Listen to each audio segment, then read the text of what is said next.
Hi, I'm Abby. I have a lot of records, and for, I believe, the third year in a row now, on the one singular episode a year, where I'd have to wear a heavy coat or like a dark shirt. It's randomly 80 degrees in the middle of fucking April. And would it really be a season of Vinyl Monday without one of those days?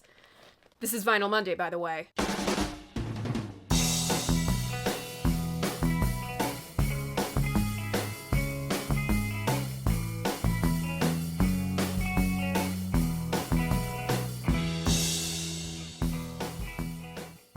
So welcome back, or welcome, if this is your first time here. Have we all appreciated the little tiny red Joey sunglasses? Okay, can't film with those. Vinyl Monday is the who, what, when, where, why, and how do I feel about classic albums in my collection. If TV show length episodes aren't your thing, don't worry. I also do Vinyl Monday in 60 seconds here on my channel, over on my Instagram, as well as TikTok. I also write for places. I hope you all had good luck this past weekend, Record Store Day weekend. I know I had a good time, and I may never financially recover from this, but it was for a noble cause. You'll see soon. For those of you keeping track at home, we are on the 176th regular episode of Vinyl Monday. Like last week's episode, Marquee Moon accidentally lined up with the Artemis 2 mission. Episode 176 has lined up with one big anniversary. The true spirit of 76, if you ask me. In the words of Mike Watt,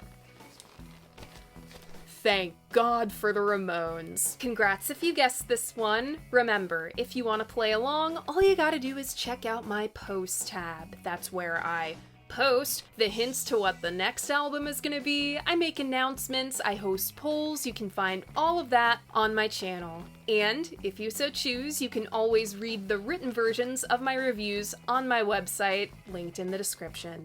Alright, let's take the plastic off. So my vinyl copy of the Ramones self-titled is a repress from, I believe, 2001. I picked this up at Electric Eye Records in East Hampton, Massachusetts. Now, this is one of very few albums I have on multiple forms of media. My CD copy came from Turn It Up Records in Brattleboro, Vermont. I needed like $8 more to fill out my stamp card and get a discount on my next purchase, so I grabbed this. Now let's talk about this cover art. The Ramones' self-titled album cover photo was shot by Roberta Bailey for a spread in Punk magazine. There's this myth that this is the exterior wall of CBGB's. It is clearly not. It was taken around the corner on First Street. Photographing the Ramones got to be kind of an issue because Joey was so tall and Tommy was so short, it was near impossible to frame a shot with all four of the guys. Roberta used this clever angle and have Tommy stand on the lip of this wall. About this iconic photo shoot, Johnny Ramone said, quote, "We just wanted to get it over with." The Roberta Bailey photo shoot was Sire Records' last resort. Their own $2,000 photo shoot was a bust. They bought Roberta's photo for $125. The rest is rock and roll history. On the back, we have a photo booth photo by Arturo Vega. This is his eagle belt buckle, which became the basis for the iconic Ramones logo. On their self-titled record, we have the classic era lineup of the Ramones. Joey Ramone on lead vocals, Johnny Ramone on guitar, Dee Dee Ramone on bass, backing vocals, and co-lead vocals on 53rd and 3rd, and Tommy Ramone on drums and backing vocals. Our guests include Rob Freeman and Joey's brother Mickey Lee helping out with backing vocals. Mickey claps his hands with Danny Fields and Arturo Vega. Craig Leon plays some keys and guitar. The Ramones' self-titled debut was produced by Craig Leon and Tommy Ramone. Roll transition. Hey, oh, let's go. Hey, oh, let's go.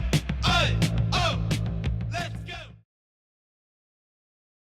My main challenge this week, besides the fucking weather, is not to read too much into punk's etymology, socio-political XYZ blah blah blah, while still situating the Ramones in some greater historical arc. Going too far into the weeds would be in direct conflict with what punk is all about. This is also youtube.com/Abigail Devoe we're talking about here. Situating a band in a broader generational history and examining their greater societal impact is what I fucking do. But even a question I can't 100% answer is, where does punk begin? In the arty roughness of the Velvet Underground, the spectacular fuck Hudson's hubris of the MC5, or the peanut butter flinging antics of Iggy Stooge? That's peanut butter.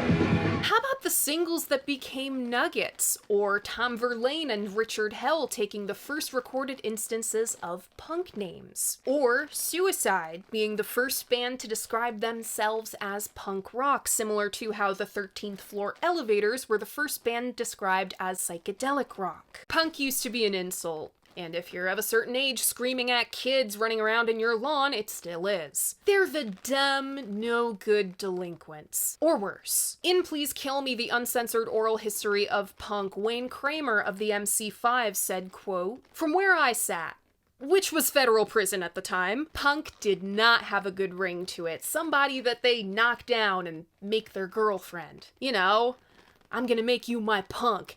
And that kind of talk could get you killed, right? You'd much rather be underground, and that's how the music press described the Ramones and their peers back in the day. Cream magazine takes credit for punk as we're using it today. Dave Marsh's 1971 review of A Question Mark and the Mysterians show uses the term punk rock. But they themselves acknowledge that the term cropped up a month later in Rolling Stone. In a review of the Guess Who, Greg Shaw described them as, quote, punk rock and roll. And before he ever wrote for Cream, Lester Bangs wrote for Rolling Stone. In his infamous review of Kick Out the Jams, he slung the line, quote, "A bunch of 16-year-old punks on a meth power trip." Does punk include artists and writers? Hunter S. Thompson, John Waters, Marlon Brando? I think Legs McNeil got it right.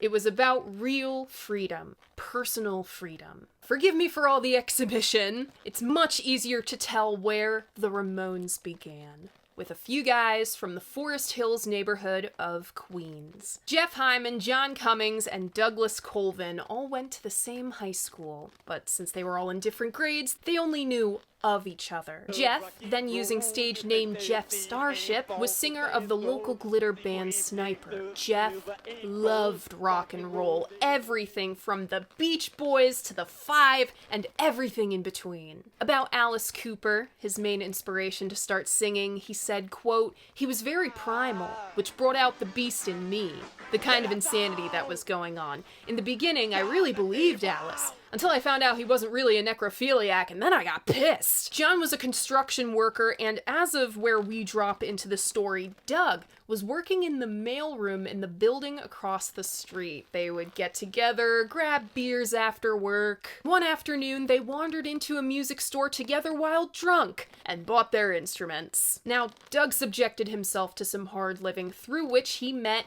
Richard Hell. Auditions for proto-television band The Neon Boys.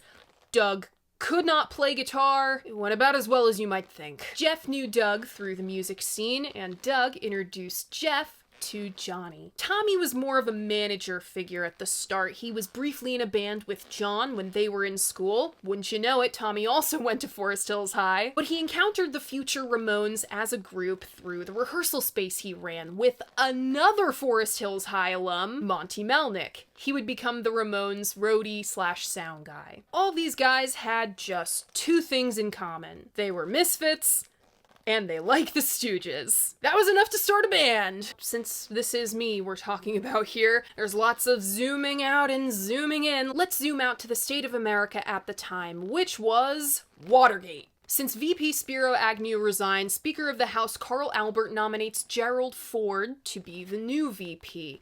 Then, when Nixon resigned, Ford assumed the presidency. He turns around and pardons Nixon. How the hell could you pardon Nixon?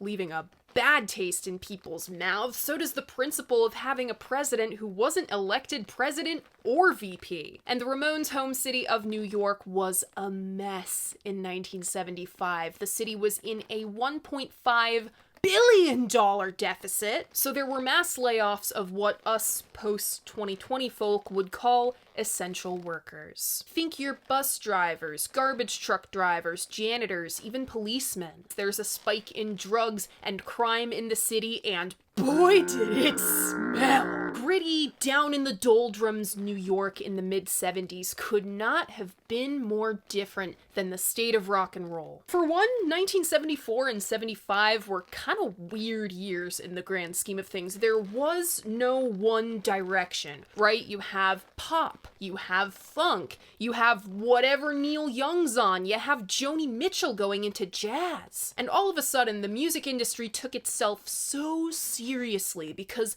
there was so much money in it. Major labels were just pelting hundreds of thousands of dollars at any band with 2 guitarists and 1 drummer to cut a record. It becomes so far removed from the spirit of the thing. Just kids with their instruments. Joey said rock and roll was a hodgepodge of Pink Floyd and ELP and all this crap. So basically what we did was we stripped it right down to the bone and we disassembled it and reassembled it and put all the excitement and fun and spirit, raw energy and raw emotion and guts and attitude back into it. The guys loved Phil Spector records, they liked one-hit wonder records, they even liked the bubblegum stuff that, quote, other people despised. They deliberately went against the grain of current pop. They liked Mad Magazine, they liked surf movies, they grew up on Saturday morning cartoons. The Ramones loved horror movies, that's how you get Chainsaw, and war movies. And they also drew inspiration from the comedy of errors that were the lives of society's outcasts. According to the Ramones, an American band, one of them tried to rob a drugstore at night,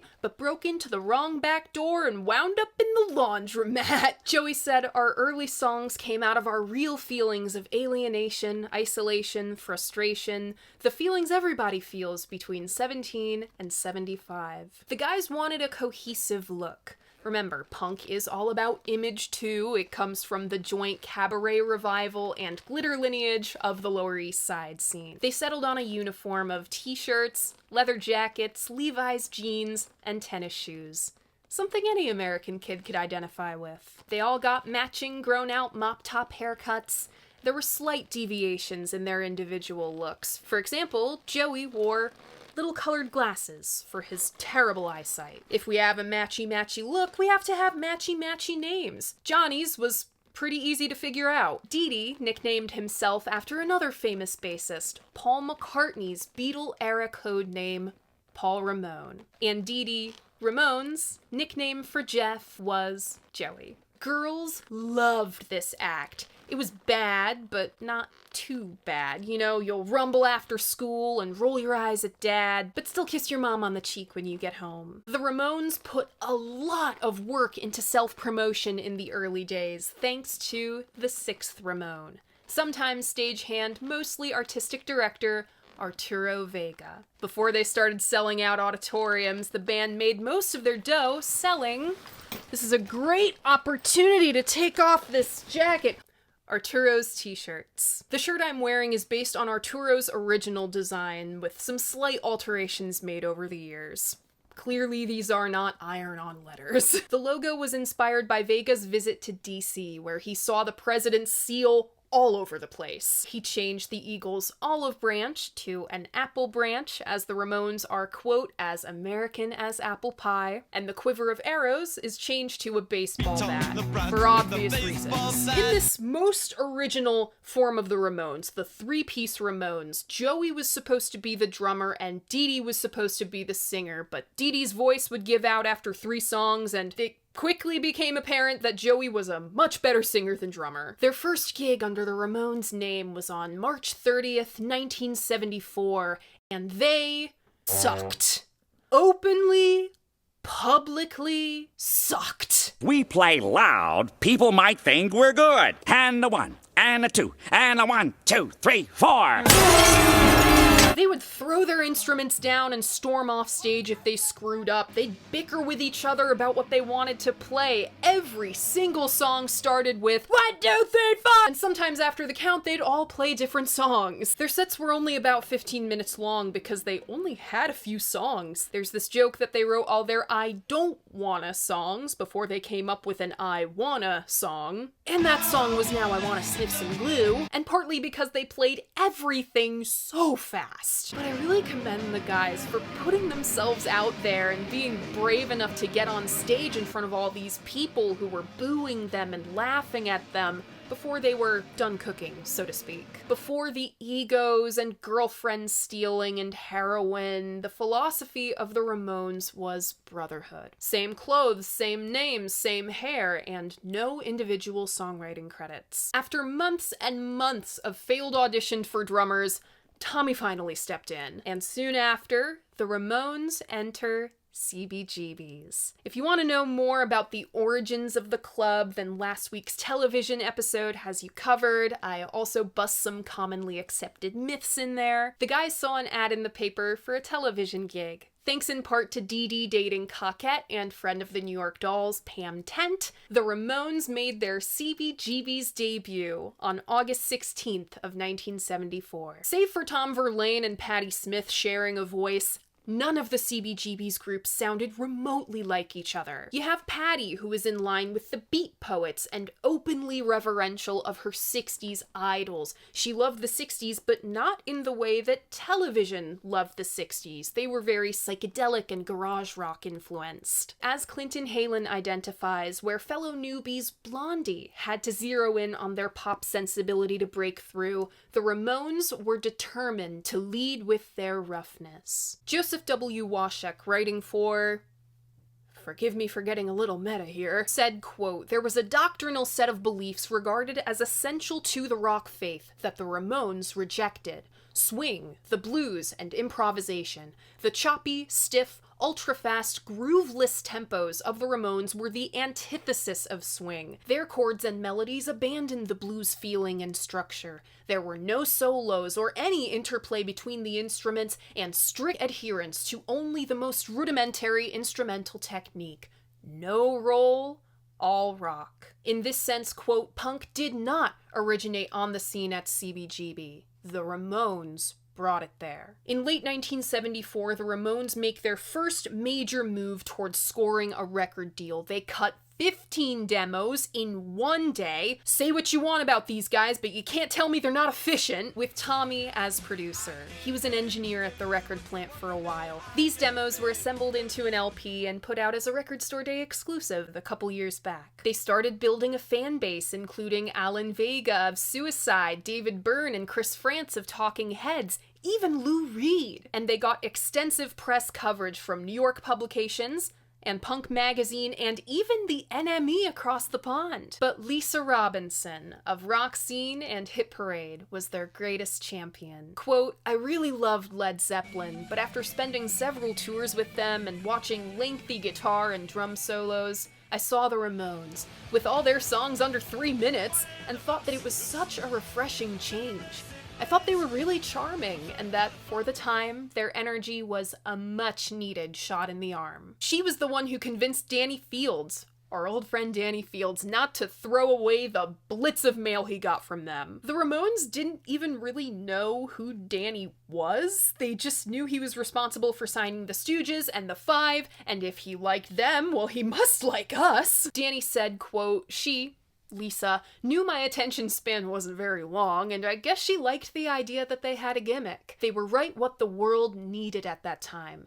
They were so cute, and I thought they had hit tunes. They had, quote, everything he ever liked. The songs were short, you knew it was happening within 5 seconds, you didn't have to analyze and or determine what it is you were hearing or seeing. It was all there. The mid-1970s was the height of rock criticism. You had Robert Christgau, Lester Bangs, Grail Marcus, Nick Kent, our old friend John Landau, and musicians themselves were taking part, like Patti Smith and Richard Hell. As I noted way back in the Led Zeppelin 3 episode, this was a generation of writers who wanted rock and roll to be important. After so long of rock and roll being looked down as kid stuff, they wanted to legitimize it. And in trying to do so, they sought stuff that meant something. This intangible something changed a lot over the years. Bob Dylan, the Beatles, the Rolling Stone moved its HQ to New York. They were still clueless about the New York bands. This is where your punk magazine comes in handy. Soon the Ramones learned that critical acclaim does not necessarily equate music industry interest. They would send out their demos and have them sent right back. When Patty and Television both go out on tour in the spring of 1975, it quite literally leaves the CBGB stage wide open for the Ramones to get their shit together. Get their shit together they did. Through relentless gigging, they prepare themselves for the club's Unsigned Artists Festival in July. In September, they cut a few new demos with the ex-manager of the New York Dolls. And after seeing them at Mother's, Linda Stein convinces her husband Seymour, co-founder of Sire Records, to give the Ramones a shot. Stein needed the Ramones just as much as they needed him. Quick note, in the 1970s, record labels and distributors were completely separate entities. Sire's distributor, Paramount, was sold to ABC. Sire, Paramount, ABC. So Sire needed to sign a new contract with ABC. Now, the ABC execs change over before Sire has a chance to sign the deal. Things were looking grim for Seymour and company. Sire gave the Ramones a $20,000 advance for everything: recording, press, gear, promo. This was a small label. They cut the whole record in a little over 2 weeks in February of '76 at Plaza Sound Studio, which was basically a back room of the Radio City Music Hall, for about $6,400. Mind you, this is the same time that Fleetwood Mac is taking a whole year and like $500,000 of Warner Brothers money for cocaine and rumors. About the Ramones' self-titled debut, Craig Leon said, quote, "The album was recorded purely. Nothing covered up. Joey's double tracking was meant to imitate John Lennon, and they let Johnny's guitar and amp be as crunchy as it was going in. The guys prepared 3 whole albums worth of material, but didn't prepare how the songs would start or end." Craig said, quote, "At first, the Ramones just had one 20-minute song, with different riffs running through. They were all written as individual songs, but they never thought about it from a recording point of view. You know, how's this song gonna end? They'd just play and then 1, 2, 3, 4! They'd start the new one." The preview party was held at Sire's HQ. It didn't last very long because the album was pretty short. The track listing of the Ramones' self-titled debut goes as follows.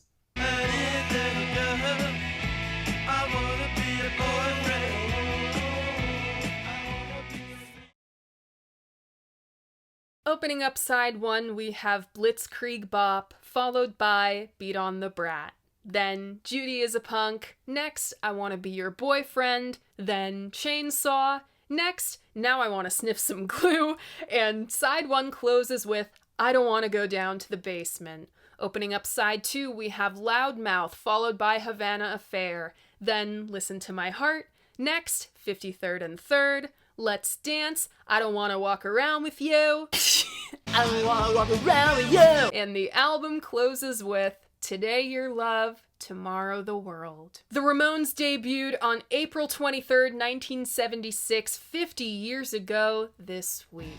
Their promo singles were Blitzkrieg Bop and I Wanna Be Your Boyfriend. Considering Rolling Stone and other similar publications gave them favorable reviews, you might not expect the commercial uphill battle the Ramones faced. But keep in mind, this is just some of what they went up against.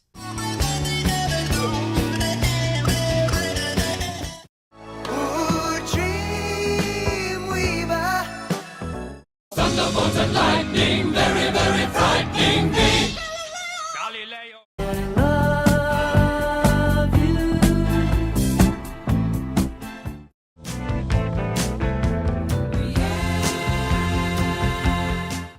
Then you have Now I Wanna Sniff Some Glue causing quite a ruckus over in Scotland. They tried to ban the song for reported teen deaths of sniffing glue. I'm kind of shocked that Christgau gave this thing an A his first time around. He is notoriously slow at, getting stuff. In the Village Voice on June 14th, 1976, he wrote, "For me, it blows everything else off the radio. It's clean the way the Dolls never were, and just plain listenable the way Black Sabbath never was." See, we disagree on something again. Quote, "Just perfect. A minor classic." So like him to go in with the backhanded compliment on an A review. But the critical acclaim was most certainly not universal. It never is for these foundational punk rock records. Such a drastic shift from radio fare was a lot to get used to. Chris Charlesworth, writing for The Melody Maker, said, "I had yet to be attuned to this cosmic change in styles, so I thought it was a big joke. No one could believe these 45-second songs. It was so brief. I went to see them a few weeks after the launch party at the Bottom Line with Dr. Feelgood and came away thoroughly bemused." Hey Ho Let's Go vaguely describes a review which likened the sound of the record to 10,000 toilets flushing. Man, that is almost as good as the garbage can full of pliers going down a set of cement steps review of Kick Out the Jams. The Ramones were the laughingstock of the New York underground in 1974, and they were the laughingstock of the Knights in White Satin in 1976. But like Jake Riviera worked his ass off to make The Damned the first UK punk group to play in the US, Danny Fields, the Steins, and Lisa Robinson worked their asses off to get the Ramones to England. The Ramones played their first gig at the Roadhouse in London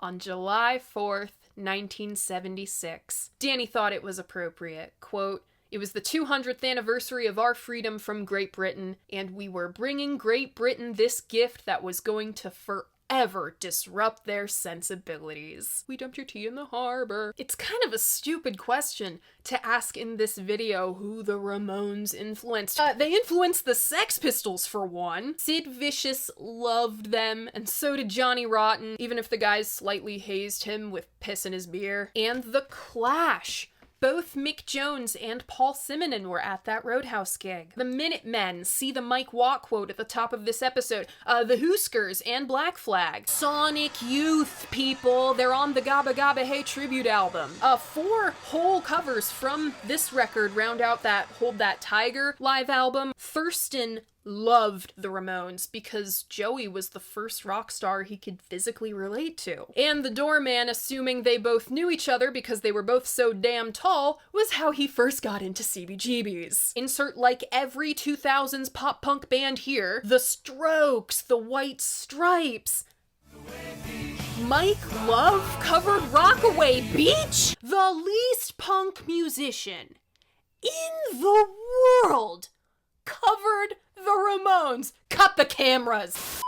In the words of Zachary Lopez for the most recent issue of Cream, plenty of bands draw inspiration from the Ramones, even as filtered through decades of Weezer, with it only being a matter of time before someone tries to rip off Always, and ends up with a pretty decent facsimile of Today Your Love, Tomorrow the World. Through the late 80s, the 90s, and especially the 2000s, the Ramones' legacy has been turned on its head. The band that was once considered too serious to be cartoony and too cartoonish to be taken seriously now have respect from the upper echelons. This record has slipped in the rankings a little, but it's still firmly in the top 50 of Rolling Stone's 500 Greatest Albums of All Time list. It's in the top 5 of like every publication's token punk list, battling with Nevermind the Bollocks for that #1 spot. Blitzkrieg Bop is like the only Ramones song you'll hear on classic rock radio. Maybe I Want to Be Sedated. If you're lucky, you're definitely gonna see that music video.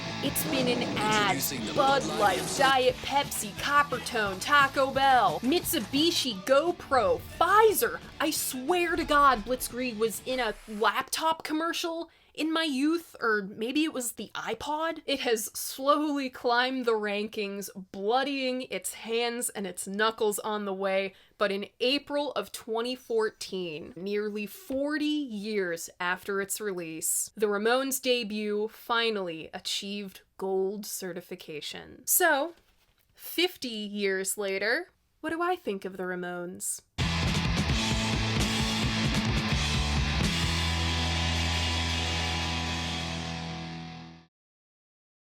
Let's try the jacket again. I've often spoken about bands getting the creative freedom from their labels to make these great big leaps and bounds on record. The Ramones, on the other hand, had the creative freedom from Sire to make the same album no less than 3 times. Nicholas Rhombus, who wrote the 33 1/3 installation on this record, said, quote, "Punk stood against evolution and technological growth because this implied a growing expertise and mastery of music that ran counter to punk's studied amateurism.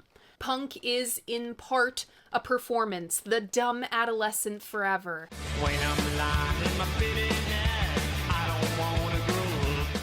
But the seed of angst does come from a genuine place. Punk is expressing yourself, but filtered through a character. Richard Hell isn't really Richard Hell, right? He's Richard Myers. Dee Dee Ramone is Douglas Colvin. Quote, "The marker of selling out was not signing to a major label, but rather adopting your sound to suit market tastes." We've heard the criticism. The drummer can't drum, the bass player can't play, the guitarist only knows one riff. The singer is this utter buffoon. Tommy said, quote, "What we had was an idea that it's not the virtuosity that counts. It's the ideas themselves that are important." This whole record is 29 minutes long with barely any breaks between songs. The longest song on the record is 2 minutes and 41 seconds. What you see is what you get with these guys. There's no waxing poetic for 15 minutes about wizards in space with lasers and capes and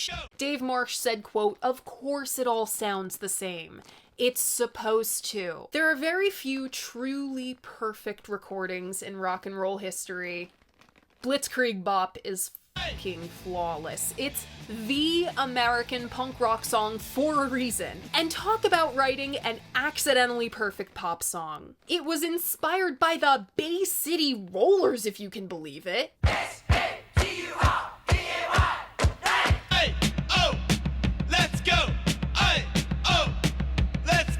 No Ramones song has been commodified quite like Blitzkrieg. It's got pop appeal. You'll hear across this record that these guys didn't abandon the melody. They had the Wall of Sound, dime store records, and jukebox singles in the backs of their minds while recording this. When you peel the layers of TV commercials and Forever 21 t-shirts back, this is what the Ramones do. Blitzkrieg Bop. Tommy plays only in 4/4. Dee Dee only ever plays what Johnny plays, and Johnny plays in only riffs and downstrokes. Every player puts emphasis on the same place, the cymbal crash, the big strum. And you can tell these guys were listening to the Detroit records because this thing crunches and it flies. Tommy's drums are rattling in place. They sound like they're about to fall apart. This isn't the highway heartbreak of Born to Run or the Ramones taking it easy in their flatbed Ford. This is the leopard print, stinky interior of the Stooges' Search and Destroy. The axles are loose, the tires are bald, the doors stick, and the brakes suck. But it goes fast, and that's all that matters. It's all that matters to the kids stuffing themselves into back seats like sardines. Like a cartoon opening, they're piloting the back seat, they're generating steam heat, pulsating on the backbeat. The Ramones accidentally wrote an anthem for a generation of tri-state area kids piling in their friends' station wagons to see them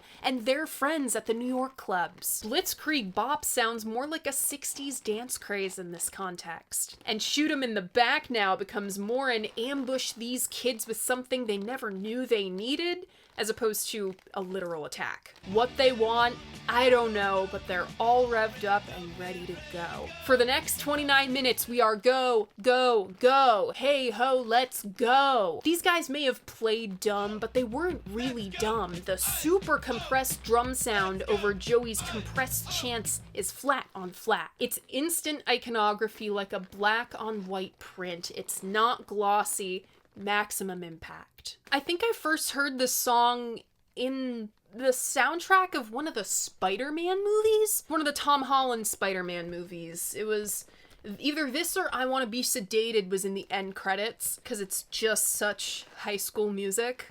Come on. It is minimalist in structure, maximalist in effect. Blitzkrieg Bop is as potent of a distillation of sound, MO, and attitude as the Stones' Satisfaction. Eternally charming as the matching floppy haircuts is the mystery of Joey's voice. From Beat on the Brat alone, you can clock his three main inspirations: Bowie, Ronnie Spector, Alice Cooper. The oh yeah is Bowie, the oh is Ronnie, and the sheer intensity and making you want to gasp, that's Alice. Beat on the Brat is about the snooty rich housewives in their community and their spoiled brat kids who would run around terrorizing the playground. It's the kid you get so fed up with picking on you and their mom never doing anything about it that you just want to smack him so he learns a lesson. The original had an intro like the 1910 Fruit Gum Company or the Ohio Express might do. I just think that's funny. These guys had no concept of high culture or low culture. It was all the same to them. There's no more than 10 lines in this whole song, and 5 of them are beat on the brat. Beat on the brat with a baseball bat. Oh yeah, uh-oh. When in doubt, Joey sings oh yeah. Beat on the Brat was better live, where it got to be more chaotic. Hold on. This is my favorite Ramones live record. It's alive. I think it's a film as well. It's got everything on here, all the best stuff from the first 3 records. But a lot of these songs that we hear on the debut record, they are better in a live setting because the Ramones got to play them as fast and as hard as they wanted to. But when you put Beat on the Brat with Blitzkrieg before, and Judy is a punk, I want to be your boyfriend, and Chainsaw after, this is one of the great sequencing runs in rock and roll history. Judy might be my favorite Ramones song of this era, but it's really hard because I love their cover of California Sun. It got to be as fast as it wanted to be on this record, and you can't say that for a lot of this other stuff. They slowed everything down because they had to fill a 29-minute runtime. David Frick said, quote, American Top 40 Radio in 1966, if you went over the 3-minute mark, nobody wanted to know you. What wasn't a song in 76 was all you needed in 66. And when you talk to Joey about the music that meant most to him, he'd talk about the Kinks and the Beatles and the Ronettes, Phil Spector and the Shangri-Las. All from 64, 65, 66. What do you need 19 minutes to sing about oceans and dragons for?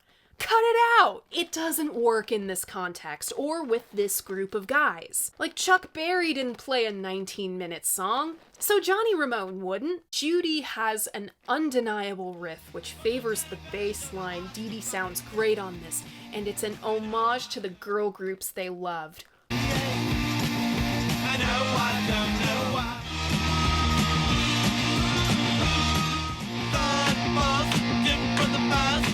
These guys were children of the 50s and early 60s, and they loved it. They weren't afraid to express it. Judy isn't even the punk in this song. Judy's the runt. Jack is the punk, and Judy presumably becomes one too by running off with him. Bad boy, good girl, tale as old as time. Judy escapes her mundane life. What teenager doesn't dream of that? By joining a traveling ice skating show. Or maybe the SLA. America was fascinated with the whole Patty Hearst thing in 75 and 76, especially the CBGB's scene for some reason. See Patti Smith's Hey Joe. The guy's rock and roll nod to bubblegum gets the full pop treatment with I Wanna Be Your Boyfriend. Take out the rock and roll guitars and it's a girl group song, top to bottom. Like we've stripped rock and roll of all that glitters, we've cut the songwriting back to where pop music started. I could easily imagine someone like Ricky Nelson singing Sweet Little Girl, I Wanna Be Your Boyfriend, Do You Love Me Back? Or the Beatles in their Me You Love era. No wonder the Ramones had so many female fans from the jump. These girls had Elvis and all the teen idols on their walls. These were the songs they sang. It's sickly sweet and cut off by Chainsaw. The Ramones' sense of humor. I hate to be that guy, but the sound of the chainsaw isn't actually a chainsaw. It's definitely a circular saw. I did not sit through woodshop in 8th grade for nothing. You can't fool me! This is the Ramones' version of Texas Chainsaw Massacre. It was huge. It came out the year before. It was part of that wave of classic 70s slasher flicks. The guy's lost his girlfriend to the cannibals. But I can't help but laugh at Texas Chainsaw Massacre. Joey didn't care. He just needed a rhyme for Took My Baby Away From Me, and Massacre looked sort of right. He does something similar in Judy, pronouncing ice capades really weird to make it sort of fit with oh I don't know why. When in doubt, say oh no or oh yeah. And the Ramones say both. Pretty funny. The oh no's are sped up to sound like chipmunks, and the oh yeahs are pitched down. Oh, now I wanna sniff some glue. This song came from Dee Dee, and you can tell. 2 whole chords this song uses, and the inane lyrics of all the kids sniffing some glue. What's next? Everybody was kung fu fighting? Holy shit. But the guys subtly, I can't believe I'm using that descriptor in a Ramones video. They don't do anything subtly, but they build upon what we've already established. We have stop-starts, group vocals in unison, even if we're dragging slightly behind the beat. Now I want us to sunlift. A modicum of a guitar solo from Johnny, which is great, by the way. I really like his style of soloing. It's sharp, it's to the point. He doesn't bullshit. A really fierce stop at the end of the song, and oh my god, we've got 4 more numbers! Good job, boys! You can count to 8! Clearly, this was not a literal call to sniff some glue. Like Blitzkrieg is a call to arms for the blank generation to get out there and play and sing. We're making fun of kids who blindly follow each other. If Bobby sniffs glue, would you do it? It's like something Zappa would write into a 70s punk version of We're Only In It for the Money as a bit. Teenagers are all about I want.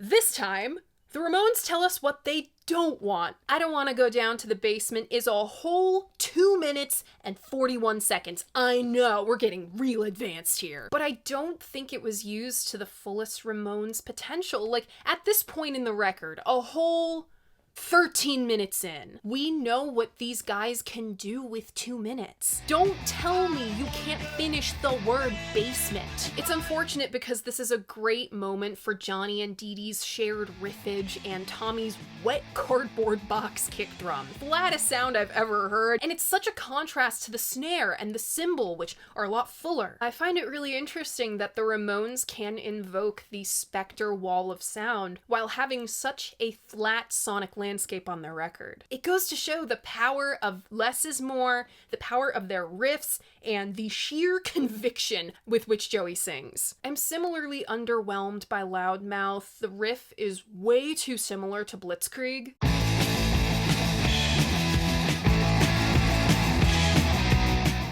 And Blitzkrieg is clearly the stronger song. Maybe if this weren't starting out side 2, if you didn't have these two head-to-head on a side, it might have been a little better. And then you have Havana Affair, which is a fucking surreal experience. It's about being a banana-picking spy for the CIA and you're going undercover at a talent show. This is the concoction of the mind of a bored, stoned kid who's watched way too many Hanna-Barbera cartoons, too much of the monkeys, and spy movies. Don't think I wouldn't catch the nods to Harry Belafonte. It is the thrift store bin album along with Whipped Cream. This is not me knocking Harry Belafonte. The guy was a genuine trailblazer. Havana gets even funnier when you imagine the Ramones dancing, but they're all wearing Hawaiian shirts and straw hats and false mustaches as disguises. Slapstick as Havana Affair is. It's got a weirdly innovative twist. Pay attention to this blast of air.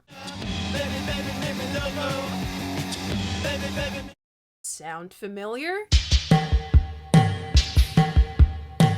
Finally, we hear the iconic 1, 2, 3, 4 on record on Listen to My Heart. It's in the tradition of the song about the girl who vaguely did you wrong. That girl could still be mine, but I'm tired of the hurt, tired of trying, tired of crying. That's about as much articulation as we'll get, and that's good. I thought 53rd and 3rd was about a female sex worker. Then it got really interesting. It's based on Dee Dee's real-life experience as a teenage runaway. There are obviously some changes made to the narrative. Dee Dee wasn't a Green Beret, nor did he kill one of his clients. When Dee Dee steps in front of the mic, we quickly hear why he switched from lead to bass. I think he sounds good on this song. He provides some gritty realism, but his voice could not have held out for a whole set. Craig Leon's production is great, but also crummy.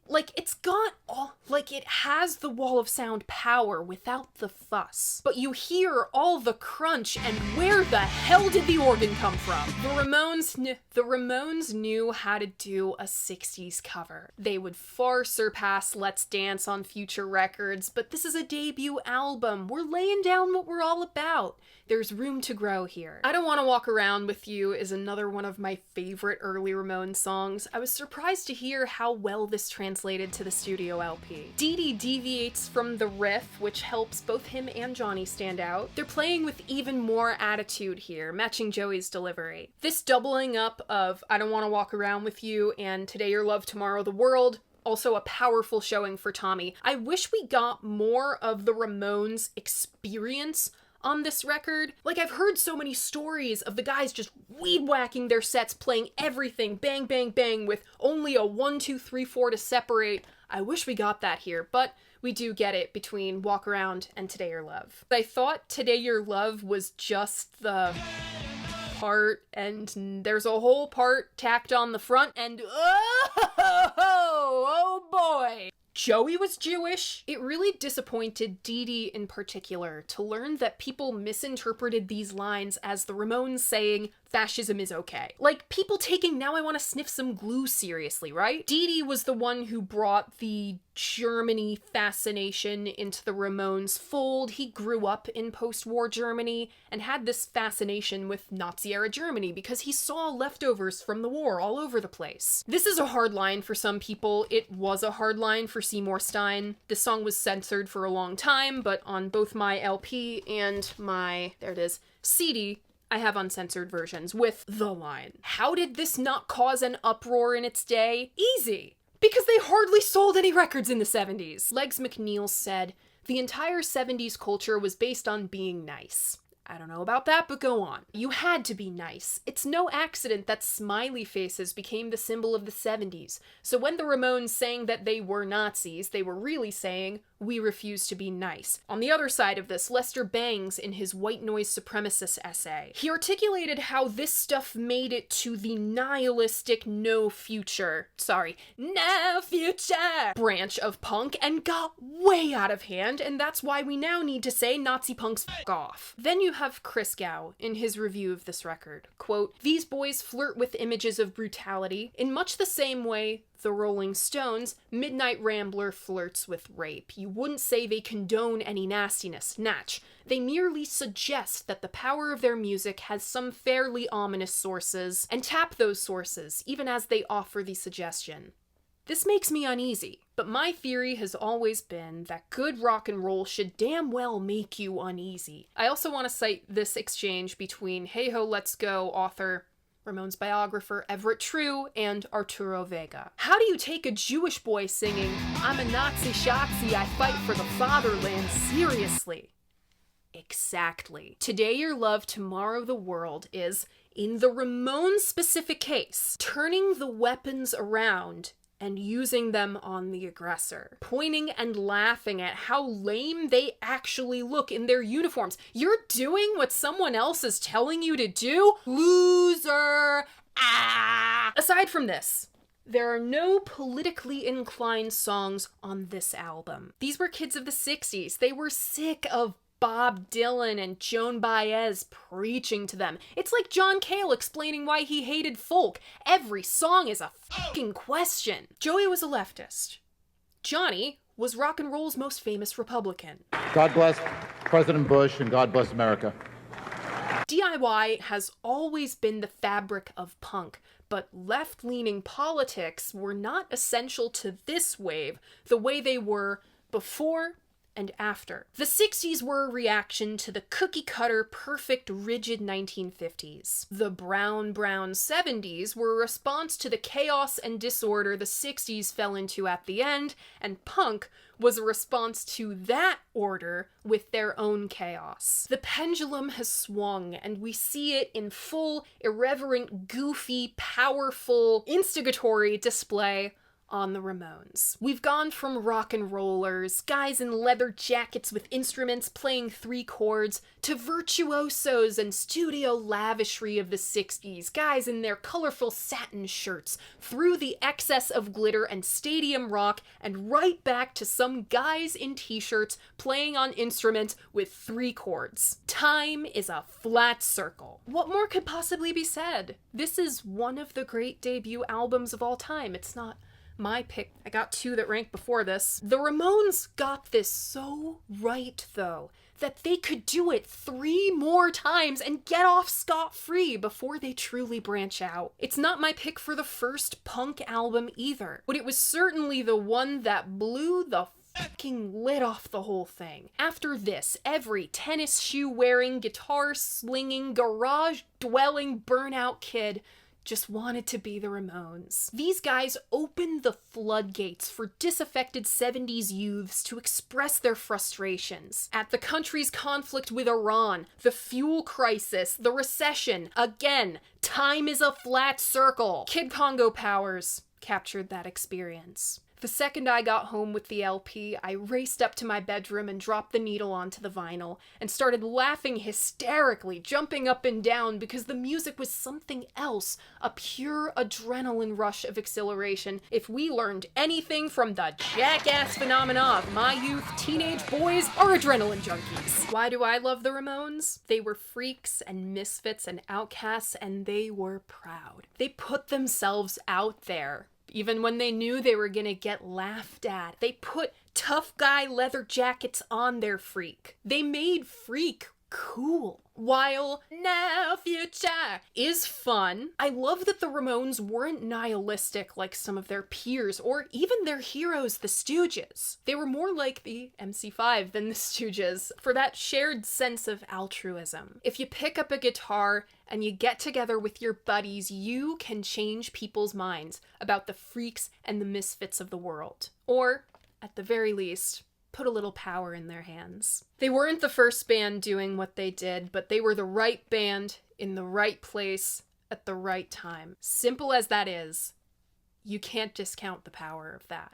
My personal favorites off this one are Blitzkrieg Bop, Judy is a Punk, I Want to Be Your Boyfriend, Chainsaw, I mean, Now I Want to Sniff Some Glue is really funny. I Don't Want to Walk Around With You, and Today Your Love, Tomorrow the World. Remember, if you want to keep up with all of my favorites from all the Vinyl Mondays, I have a Spotify playlist linked in my description. I update it every week. And that is it! We are at a whopping 83 degrees in here, so that is a wrap on this episode. That was the Ramones. What do you think of this album? What do you think of the Ramones? Leave a comment letting me know. I love hearing what you guys have to say about albums that I love and remember. Despite what some guy on the internet says, your opinion matters. If you like what I do here, you should like this video and subscribe to my channel. I post new episodes of Vinyl Monday, Monday mornings at 11, and a new episode of the Dolls podcast every other Friday at noon. If you like this episode, I've got one recent episode that you should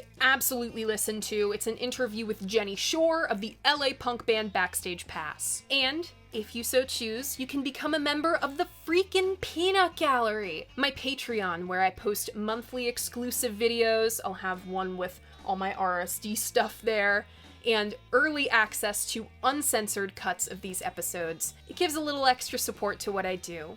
Thank you so much for watching, and I'll see you guys next time. Bye!